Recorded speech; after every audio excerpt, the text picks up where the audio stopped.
यान्ति लोहितमानमभ्रतटिनी धातुच्छटाकर्दमैः भान्ति बालगबस्तिमालिकिरणैः मेघावली शारदी बिम्बोष्टद्युदिपुञ्जचुम्बनकला शोणायमानेन ते कामाक्षी स्मितरोचिषा समदशाम् आरोढुमाकाङ्क्षते। श्रीकामाक्षि मुखेन्दुभूषणमिदं मन्दस्मितं तावकं नेत्रानन्दकरं तथा हिमकरः गच्छेद्यथा दिग्मताम् शीतं देवि तथा यथा हिमजलं सन्तापमुद्रास्पदं श्वेतं किञ्च तथा यथा मलिनतां धत्ते च मुक्तामणिः त्वन्मन्दस्मितमञ्जरीं प्रसृमरां कामाक्षि चन्द्रातपं सन्तः सन्ततमामनन्त्यमलता तल्लक्षणं लक्ष्यते। अस्माकं न धुनोति तापमधिकं धुनोति नाप्यान्तरं ध्वान्तं तत्खलु दुःखिनो वयमितं केनेति नो विद्महे। नम्रस्य प्रणय प्ररोह कलह छेदाय पादाब्जयोः मन्दं चन्द्रकिशोरशेखरमणेः कामाक्षि रागेण ते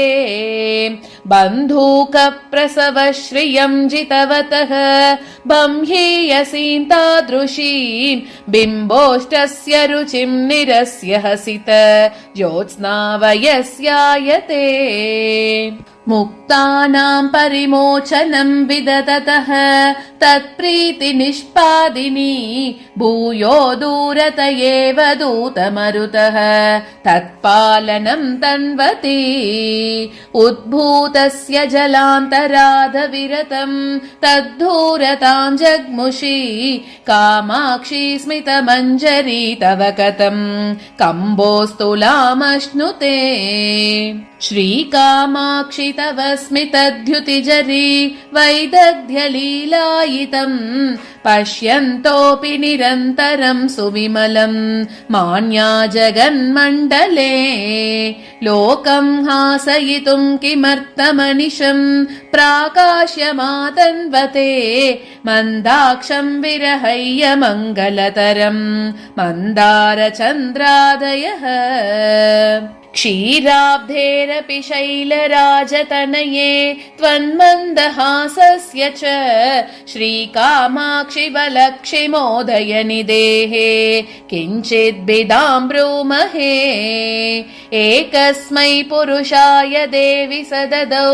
लक्ष्मीं कदाचित् पुरा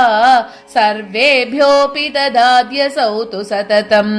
लक्ष्मीं च वागीश्वरीम्। श्रीकाञ्चीपुररत्नदीपकलिके तान्येव मेनात्मजे चाकोराणि कुलानि देवि सुतरां धन्यानि मन्यामहे। कम्पातीरकुटुम्बचङ्क्रमकला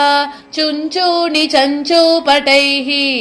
नित्यं यानि तव स्मितेन्दुमहसाम् आस्वादमातन्वते। शैत्यप्रक्रममाश्रितोऽपि नमतां जाढ्यप्रथां दूनयन् नैर्मल्यं परमं गतोऽपि गिरिशं रागाकुलं चारयन् लीलालापपुरःसरोऽपि सततं वाचं यमान् प्रीणयन् कामाक्षी स्मितरोचिषां तव समुल्लासः कथं वर्ण्यते। श्रोणी चञ्चलमेखलामुखरितं लीलागतं मन्थरं भ्रूवल्ली चलनं कटाक्षवलनं मन्दाक्षवीक्षाचनं यद्वैदग्ध्यमुखेन मन्मथरिपुं सम्मोहयन्त्यञ्जसा श्रीकामाक्षी तव स्मिताय सततं तस्मै नमस्कुर्महे। श्रीकामा कामाक्षि मनोज्ञमन्दहसित ज्योतिष्प्ररोहे तव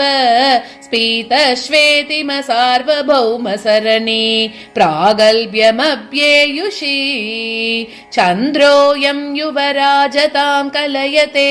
चेटीधुरं चन्द्रिका शुद्धा सा च सुधाजरी सहचरी साधर्म्यमालम्बते ज्योत्स्ना किं तनुते फलं तनुमताम् औष्ण्यप्रशान्तिं विना त्वन्मन्दस्मितरोचिषा तनुमताम् कामाक्षि रोचिष्णुना सन्तापोऽपि निवार्यते निजवचः प्राचुर्यमङ्गूर्यते सौन्दर्यं परिपूर्यते जगति सा कीर्तिश्च सञ्चार्यते वैमल्यं कुमुदश्रियां हिमरुचः कान्त्यैव सन्धुक्ष्यते ज्योत्स्नारोचिरपि प्रदोषसमयं प्राप्यैव सम्पद्यते स्वच्छत्वं नवमौक्तिकस्य परमं संस्कारतो दृश्यते कामाक्ष्यास्मितधीतितेर्विशदिमा नैसर्गिको भासते प्राकाश्यं परमेश्वर प्रणयिनी त्वन्मन्दहासश्रियः श्रीकामाक्षी मम क्षिणोतु ममता वैचक्षणीमक्षयाम् यद्भीत्येव निलीयते हिमकरः मेघोदरे शुक्तिका गर्भे मौक्तिकमण्डली च सरसी मध्ये मृणाली च सा हेरम्भे च दुहे च हर्षभरितं वात्सल्यमङ्गूरयत् मारद्रोहिणि पूरुषे सह भुवं प्रेमाङ्कुरं व्यञ्जयत् आनम्रेषु जनेषु पूर्णकरुणा वैदग्ध्यमुत्तालयत् कामाक्षी स्मितमञ्जसा तव कथं कारं मया कथ्यते संक्रुद्धद्विजराजकोऽप्यविरतं कुर्वन् द्विजै सङ्गमम् वाणी पद्धति दूरगोऽपि सततं तत्साहचर्यं वहन् अश्रान्तं पशुदुर्लभोऽपि कलयन् पत्यौ पशूनां रतिं श्रीकामाक्षि तव स्मितामृतरस स्यन्दोमयि स्पन्दताम् श्रीकामाक्षि महेश्वरे निरुपम प्रेमाङ्कुरप्रक्रमम् नित्यं यः प्रकटीकरोति सहजाम् उन्निद्रयन्माधुरीम् तत्तादृक्तव मन्दहासमहिमा मातः कथं मानिताम् तन्मूर्ध्नासुरनिम्नगां च कलिकाम् इन्दोश्च तां निन्दति ये माधुर्यविहारमण्डपभुवः ये शैद्यमुद्राकराः ये वैशद्यदशाविशेषसुभगाः ते मन्दहासाङ्कुराः कामाक्ष्या सहजं गुणत्रयमिदं पर्यायतः कुर्वताम् वाणी गुम्भनडम्बरे च हृदये कीर्तिप्ररोहे च मे कामाक्षा मृदुलस्मितांशुनिकरा दाक्षान्तके वीक्षणे मन्दाक्षग्रहिला हिमद्युतिमयूक आक्षेपदीक्षाङ्कुराः दाक्ष्यं पक्ष्मलयन्तु माक्षिकगुड द्राक्षाभवं वाक्षु मे सूक्ष्मं मोक्षपदं निरीक्षितुमपि प्रक्षालयेयुर्मनः जात्या शीतलशीतलानि मधुराणि एतानि पूतानि ते गाङ्गानीव पयांसि देवि पटलानि अल्पस्मितज्योतिषाम् एनः पङ्कपरम्परामलिनिताम् एकाम्रनाथ प्रिये प्रज्ञानात् सुतरां मदीयदिशनां प्रक्षालयन्तु क्षणात् अश्रान्तं परतन्त्रितः पशुपतिः त्वन्मन्दहासाङ्कुरैः श्रीकामाक्षी तदीयवर्णसमता सङ्केन शङ्कामहे इन्दुं नाकदुनीं च शेखरयते मालां च दत्तेन वैः वैकुण्ठैरवकुण्ठनं च कुरुते धूलीचयैर्भास्मनैः श्रीकाञ्चीपुरदेवते मृदुवचः सौरभ्यमुद्रास्पदम् प्रौढप्रेमलता नवीनकुसुमम् मन्दस्मितं तावकम् मन्दं कन्दलति प्रियस्य वदना लोके समाभाषणे श्लक्ष्णे कुड्मलति प्ररूढपुलके चाश्लेषणे पुल्लति किं त्रैस्रोतसमम्बिके परिणतं स्रोतश्चतुर्थं नवं पीयूषस्य समस्ततापहरणं किं वा द्वितीयं वपुः किं स्वित्वन्निकटं गिरो मधुरिम अभ्यासाय गव्यं पयः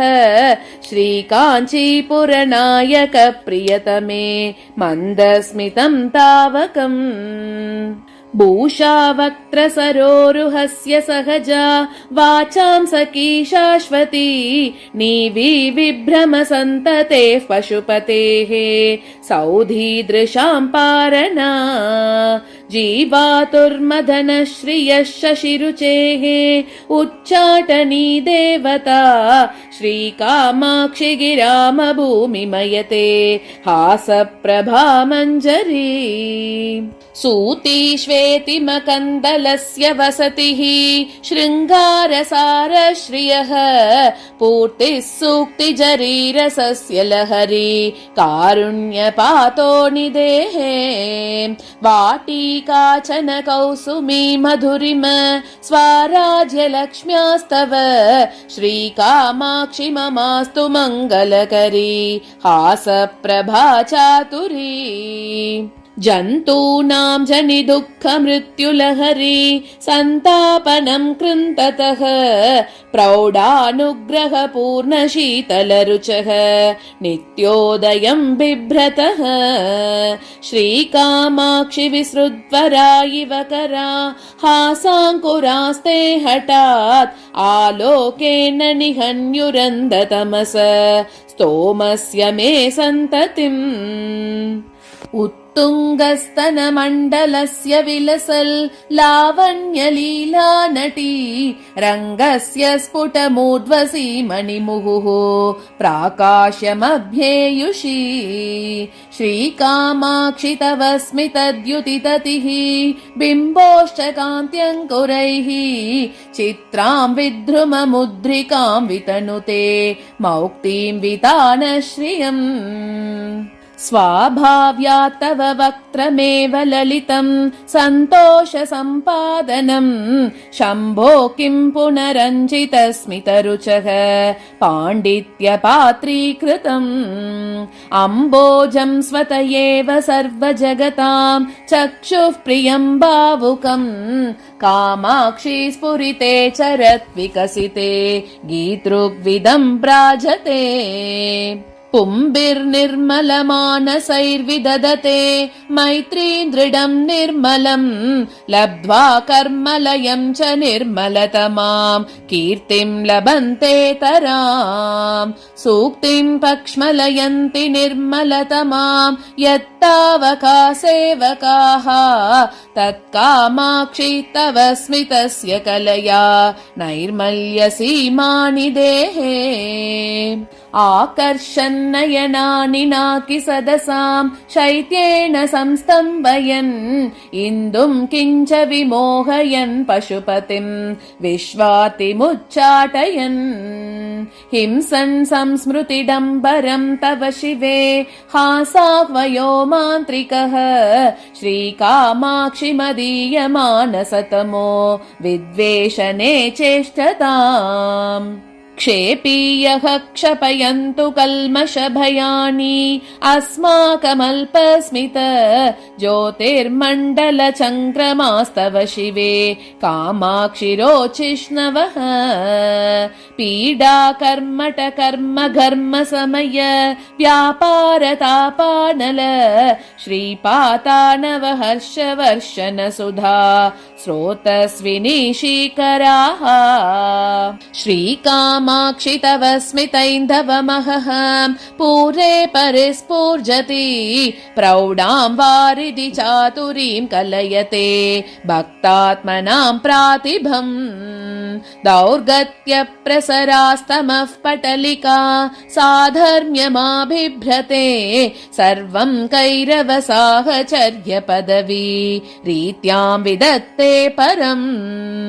मन्दारादिषु मन्मतारि महिषी प्राकाश्य रीतिं निजां कादाचित् कथया विशङ्क्य बहुशो वैषद्यमुद्रा गुणः श्रीकामाक्षि तदीय सङ्गमकला मन्दीभवत्कौतुकः सातत्येन तव स्मिते वितनुते स्वैरासनावासनाम् इन्दाने भववीतिहोत्र निवहे कर्मौघचण्डानिल प्रौढिम्ना बहुलीकृते निपतितम् सन्तापचिन्ताकुलम् मातर्मां परिषिञ्च किञ्चिदमलैः पीयूषवर्षैरिव श्रीकामाक्षि तव स्मितद्युतिकणैः शैशीर्यलीलाकरैः भाषाया रसनाघ्रकेलनजुषः शृङ्गारमुद्रासकी लीलाजातरते सुकेन नियम स्नानाय मेनात्मजे श्रीकामाक्षि सुधामयीव शिशिरा स्रोतस्विनीतावकी गाढानन्दतरङ्गिता विजयते हासप्रभा चातुरी सन्तापं विरलीकरोतु सकलं कामाक्षि मच्चेतना मज्जन्ती मधुरस्मितामरधुनी कल्लोलजालेषु ते नैरन्तर्यमुपेत्य मन्मथमरुल् लोलेषु येषु स्फुटं प्रेमेन्दुः प्रतिबिम्बितो वितनुते कौतूहलं धूर्जटेः चेतः क्षीरपयोधिमन्तनचलत् रागाग्यमन्ताचल क्षोभव्यापृति सम्भवां जननिते मन्दस्मित श्रीसुधाम् स्वादं स्वादमुदीत कौतुकरसा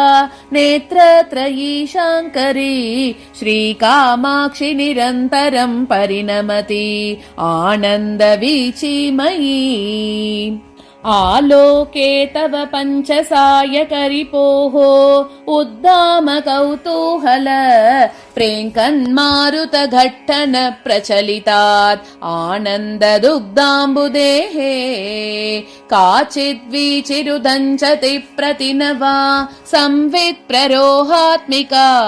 तां कामाक्षि कवीश्वरास्मितमिति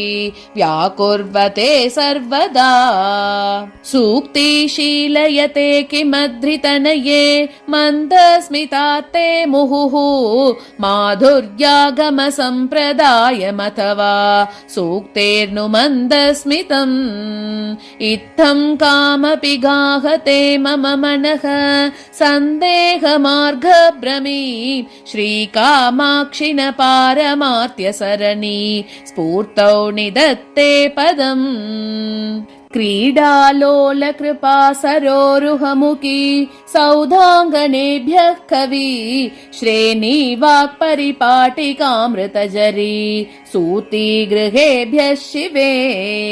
निर्वाणाङ्कुर सार्वभौम पदवी सिंहासनेभ्यस्तव श्रीकामाक्षि मनोज्ञमन्दहसित ज्योतिष्कनेभ्यो नमः आर्यामेव विभावयन् मनसि यः पादारविन्दम् पुरः पश्यन्नारभते स्तुतिं स नियतम् लब्ध्वा कटाक्षच्छविम् कामाक्ष्यां मृदुलस्मितां शुलहरी ज्योत्स्ना वयस्यान्विताम् आरोहत्यपवर्गसौधवलभीम् आनन्दवीचीमयीम्। इति श्रीमन्दस्मितशतकं सम्पूर्णम्। इति श्रीमूकपञ्चशती सम्पूर्णम्।